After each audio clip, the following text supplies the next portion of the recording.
is now the time to buy gold in an IRA? Should I open up a self-directed IRA and plow some money into it? And in particular, buy silver or gold. You see this really becoming popular lately. And the story goes something like, hey, the market's crazy. It's a stock market casino. It's a roller coaster. Go to safety. Go to the asset that's been around since the time of Jesus. Buy gold. It's the store of value that you need. And don't just buy it. Buy it in your IRA. Did you know you could do that? Well, we have a solution for you.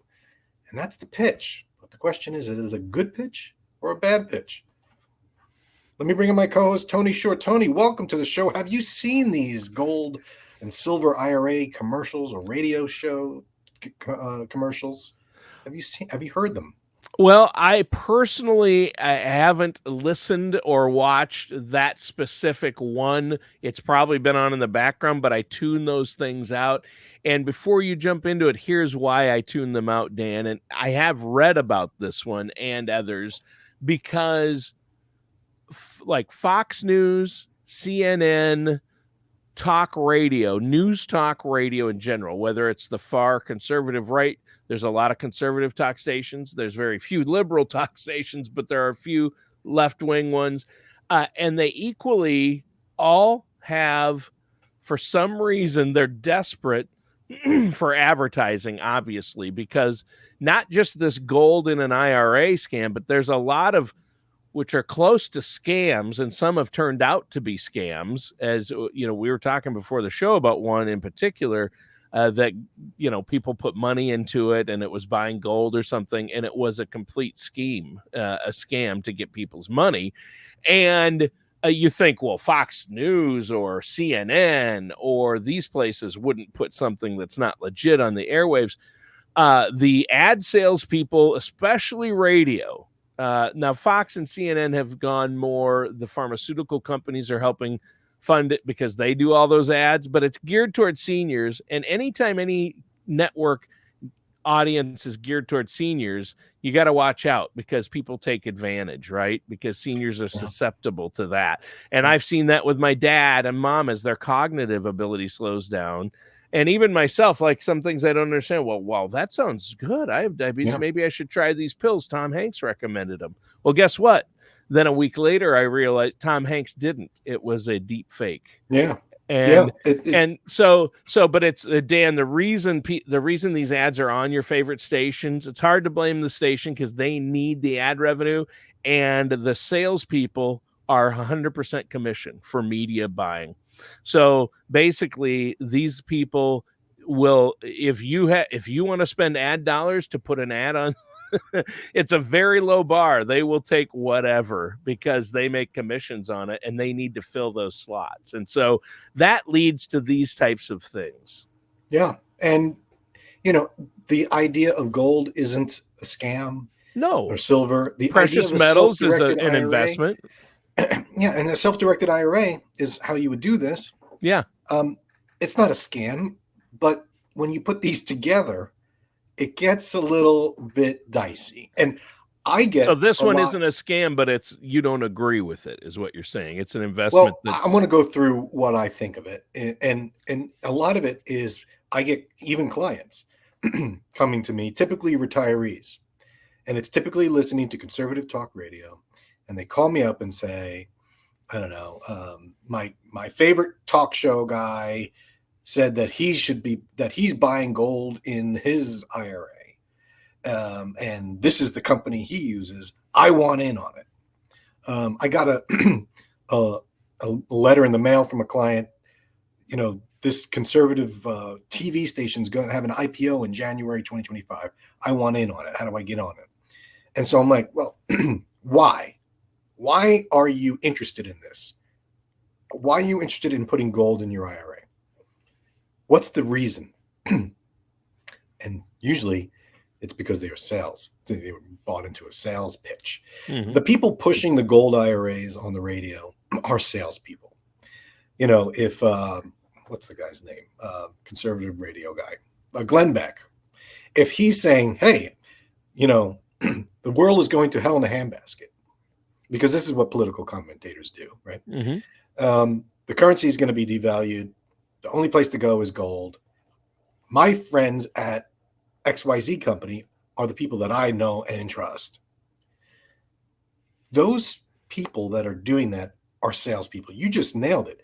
They're paying him to say that. Yeah, that's just an ad. They just hand him copy and he reads it. And right. And not maybe he's putting some gold in there. And we're not judging Glenn Beck or the radio show host. This has been going on forever, right? When you're listening to your favorite morning show and the DJ says, hey, you know what? I love the people over at this diamond store. They really helped me out with a ring for my wife. And part of the deal is they paid the station $100,000 or $200,000, and then they get the endorsement of the number one DJ, and they let him come down. They give him a deal on a ring for his wife, so he can say that. But it's all part of an ad campaign, and he's getting paid extra. It's not these guys like Glenn Beck. It's not even part of his salary from Fox or whatever channel he's on. It's actually he gets an additional money directly from that company will pay him to endorse their product. And technically, I've always thought endorsements aren't worth the paper they're printed on, because when you see a celebrity endorsing something, well, he says he really used that service. Yes, a lot of times to make sure it's legit, they will give the service for free. Like, hey, if there's a free DJ, car. the DJ who's overweight loses 50 pounds through a diet program. And he said, I lost 30 pounds because they give it to him for free and they're paying him $100,000 to do it. That's motivation. If that company said, we'll give you our product for free and $100,000, I bet I could have the motivation to lose 30 pounds. Listening? Are you guys listening out there? Tony just is throwing this offer out. You can get I'll lose 30. Yeah, that's how I can, and you wonder, why didn't I lose that same weight? The incentive is more for the radio show host. Trust me, I've worked in radio 35 years. That's how it works. These people, and sometimes they use the product and it does work great. So they can legitimately say, hey, I lost 30 pounds. But what they're not telling you is my motivation was $50,000 or $100,000 bonus from this company to plug their product every week. And it sounds natural because you're saying, hey guys, before we move on, I've got to tell you, people are asking me how I've lost this weight. So it's in context with the show. And that's the best kind of advertising because people are so susceptible to it because it sounds real, right? It's not a paid advertising. It's a natural transition. But it is. What the topics on the conservative radio is going to be, the digital currency is going to take over. The government is, corruption, or, there's some sort of stock market volatility, which is always true. And so gold is the safe haven. Gold is the anchor. And but you got to remember the reason why the gold and silver or whatever reverse mortgage companies are on this is because they're selling something. And you can't, like you said, you can't trust the spokesperson. And I say this, you can't trust them just because they vote the same way as you, right? If I'm a Trumper and this guy's been, day one for Trump and he's using this auto dealer and this realtor and this gold company, that's the one I want to use. But that's how they get you. That's how they get you because the reason you listen to that person in the first place and like that person is because you agree with them. Wow, we're on the same page. I think exactly this about our country, about what needs to happen with our government. I think this guy is spot on. And then when that same guy slips in, oh, and by the way, as far as investments, gold is the way to go, and this is the way to do it. You need to use this company because this is what I would do every time. And then he moves back into what you like. So it's just like, I love everything he says. Oh, wow. He says I should use that company. Let's go. Right. And in order to buy gold, in this case, we'll talk about the silver and gold. In order to buy that in an IRA, you can't just buy physical gold and put it in your IRA that you're normally used to. You have to use a self-directed IRA, which is different. And people don't know that. Oh, it's self-directed. I can direct it myself. No, there's a whole new burden on you. So I want to talk about that as well. But a lot of the times the reasoning to buy an asset in the self-directed IRA is sensational. The Sure. currency is going to collapse. We're going to go to war.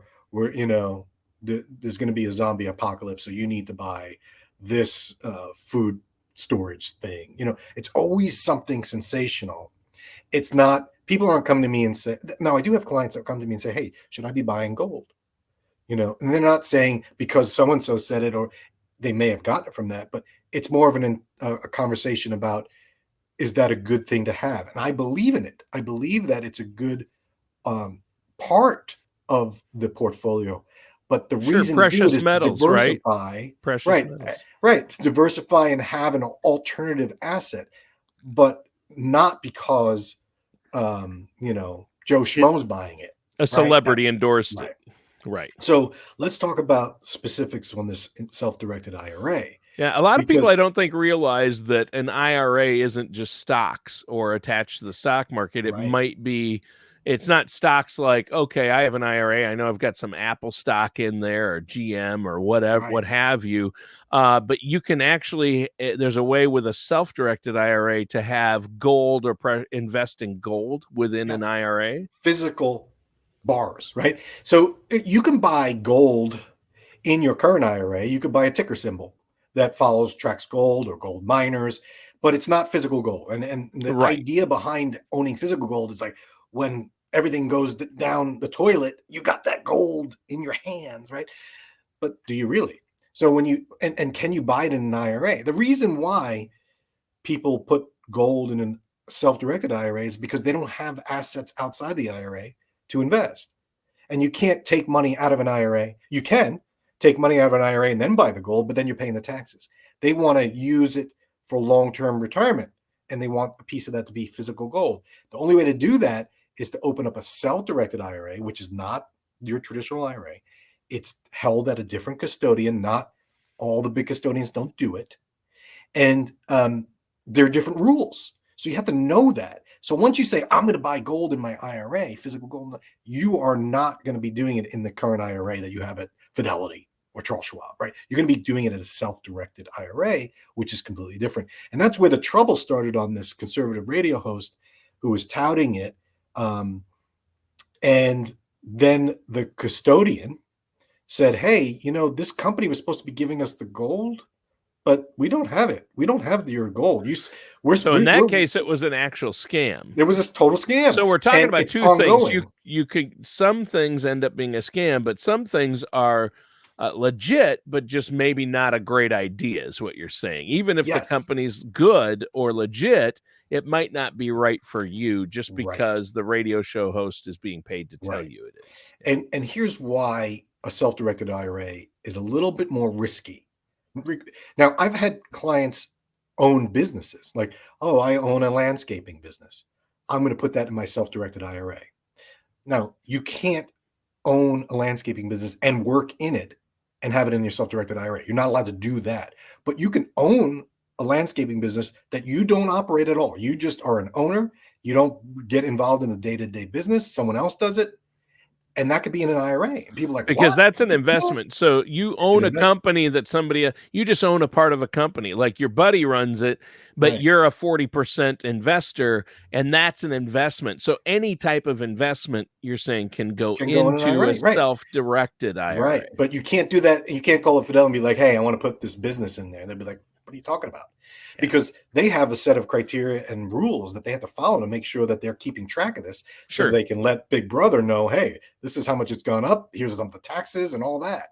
When you go to a self-directed IRA, the burden is on you now. So first thing, the custodians that do these, and there's a big one in the Tampa area, they're not investment advisors.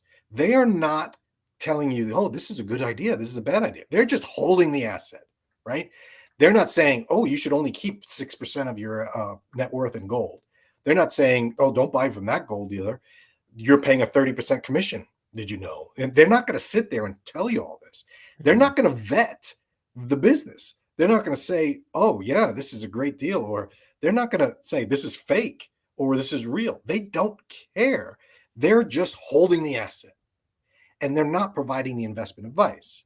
If you want, you could talk to an investment advisor like me, and say, hey, I'm thinking about putting this into a self-directed IRA. What do you think?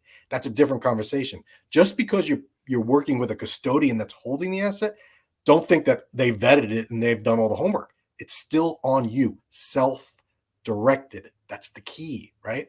So right off the bat, you're not getting that layer of custodial oversight. Whereas if you put your money in Schwab, they're not going to allow you to buy some random, Tony Baloney's, going IPO. You're gonna be like, what's the ticker? Where is it? Let's get it on paper. Yeah. Oh no, it's my friends. No, they'll be like, no, I'm not holding that. I'm not custodying that. Mm-hmm. And so they'll just say no. All right, put it in a self-directed IRA because they'll let you do anything, right? They don't care. They have different tax rules, reporting requirements. So okay, you get a. So what you're saying is a self-directed IRA in and of itself, regardless of what's in it, is can be more risky because the rules and regulations are a little more lax. Right. You could put what you want in there. No one's going to be overseeing that. So it's on you to help determine what the value is. Whether it's a good investment. How you get the fair market value letter from your IRA every year, December 31st. This is what your IRA is worth. They could do that. They say, well, this is your stocks were worth this much, the bonds were worth this much. Here it is, calculated for you. What about the self-directed IRA? Who's going to value that landscaping business? It's on you. Or you pay someone to do the valuation. You pay extra fees to the custodian to do the valuation and to keep track of this. So there's an extra burden tax-wise and reporting requirements that you have to do that because the IRS wants to know what's going on because they want to get their tax money away. They don't want you to just to go and do it and then it's gone. They want to know, especially if you're taking things out, which is why a lot of times these are illiquid assets. So when someone's like, I want gold in case there's a zombie apocalypse, I say, what do you want? What are you going to do with it? You're going to go to Publix? You're going to go to the flea market and hand out your gold bars or shave? You can't shave you're going to buy a cheeseburger for a portion of the gold bar. How are you going to get a special saw to cut it up or? Right. It kind of makes sense that, it's good to have maybe gold coins or something like that. Sure. But let's be real about this. And then where are you going to store the physical gold? Right. Yeah. What are you going to do? So then you have to pay a storage company and you have to pay this custodian. And it's like, there's a level of trust here. You got to do some oversight. Are they actually buying the gold? Which is what happened. But now it's illiquid. I've seen this happen so many times. I'll go back to landscaping business. It's not a liquid asset. And what do you mean by it's not a liquid asset? You can have liquid assets in a self-directed IRA. But what do you mean by an illiquid asset? The landscaping business, as an example, or a REIT, real estate investment trust. All right, you want your money out? No, you can't. It's locked up. I got to sell the business. Yeah, that's fine if you don't need the money. But what if you need the money? Well, I don't need the money. What if you need to start taking required minimum distributions? The IRS says, here's your fair market value. You're 73 years old. I need you to take out 4% of that gold IRA you have. And you're like, or I need 4% of that landscaping business. And you're like, well, what am I going to do? I have to sell the business? No, we need your required minimum distribution. Well, it's not liquid. I can't get at it. Too bad. IRS doesn't care. Yeah. They don't care that you're locked into something for 10 years and you can't get it. They calculate the RMD based on the value from December 31st, and they don't care if you can't get at it. Yeah. So then it's up to you to figure out how to get the liquidity, maybe from a different IRA if you have it. It's like inheriting it, like my dad inheriting my grandpa's farm. It's like then the Minnesota state taxes said to my dad, yeah, you owe us $60,000, $65,000 this year in taxes then. And my dad's like, but I didn't inherit any liquid asset. Right. I didn't sell any of the farm. I had a farm. Right. I didn't sell. So I mean, he argued that point. So you don't want something that is not liquid that the IRS still demands you pay a required minimum distribution for. Right. That would be a bad situation. Bad situation. Because what are they going to do? The custodian's like, this is your self-directed IRA. What do you want me to do? You can even have an illiquid asset in a regular IRA. So you never want to put all of your eggs in that illiquid basket if it's in an IRA because the government doesn't care about your sob story. Sure. They really don't. They don't. The only way to get this money out is to die. Oh, great. Well, what about my RMD? Well, you should have known that when you bought it. Well, where's my advisor? You don't have an advisor. I'm not a fiduciary. I'm just a custodian for your self-directed IRA. I'm not giving you guidance. This is your own fault. You should have known that going in. So that's the big one I see. But really, to conclude, they're just another tool. Self-directed IRAs can be great. Gold and silver is great. Why not? Precious metals, they're not a good or bad investment. It's just an alternative. It does diversify things. So I'm not against it. I'm just saying don't buy it because the guy you love is supporting your presidential candidate is buying it. Don't buy it because you think everything's going to collapse and that's what you want to do. There's other ways to protect against that. Buy it for a reason. And if you're going to buy it in a self-directed IRA, understand it's not your traditional IRA. It's not the same. You have to know the rules and the reporting requirements, and you have to do your own vetting. And I think people get caught up in the hype. It makes sense. It sounds sexy. It's good. Everyone else is doing it. My favorite guy's doing it. And then when things go south, they're like, well, what? And the government's like, this is all we can't protect you from scams, and you got to do your own homework. It's just this extra layer. So not against it, but I'm just warning people to think twice before jumping in feet first or head first. Yeah. Maybe you dip your toe in there. A hot tip, self-directed IRAs. Watch out. But I wouldn't make a move with any IRA, let alone these self-directed IRAs, without working with a financial professional. You need to get some expert advice before you jump into these things, right? And the rep that you call to talk about the paperwork and how to move your IRA over to a gold IRA, they are not a financial professional. They're a sales order taker working on commissions, and they're going to do everything they can to make that happen. And they'll disclose it in black and white that you'll sign, you won't know. They're going to make it clear. They're not going to make it clear that they're not giving you advice, but they'll feel like they're your best friend. Just be warned. Be warned. Talk to your accountant, talk to your financial planner about it, and then if it makes sense, do it and work with the. Yeah. And just because your favorite celebrity says something is great doesn't mean it's going to be great for you. Right. That's right. the other. And remember what their warning. motive is for sharing it isn't, like you explained in the very beginning, Cash. Different motives. Yeah. Right. It's not to protect your assets and make sure their listeners are well diversified. That's not the case at all. So again, be warned. That's all. Not against it. Just tread lightly. That's my last piece. Thanks for a good show, Tony. Catch everyone next week. All matters discussed in today's show are for informational purposes only. This show is not investment advice. Dan Riddle nor Dolphin Financial Group are affiliated or endorsed by any government agency. Investment advisory services are offered through Dolphin Wealth Management, Inc., a registered investment advisor in the state of Florida. Insurance products and services are offered through Dolphin Insurance, Inc. Dolphin Wealth Management, Inc. and Dolphin Insurance, Inc. are affiliated companies doing businesses as Dolphin Financial Group. You should talk to someone at Dolphin Financial Group before implementing any of these strategies or ideas.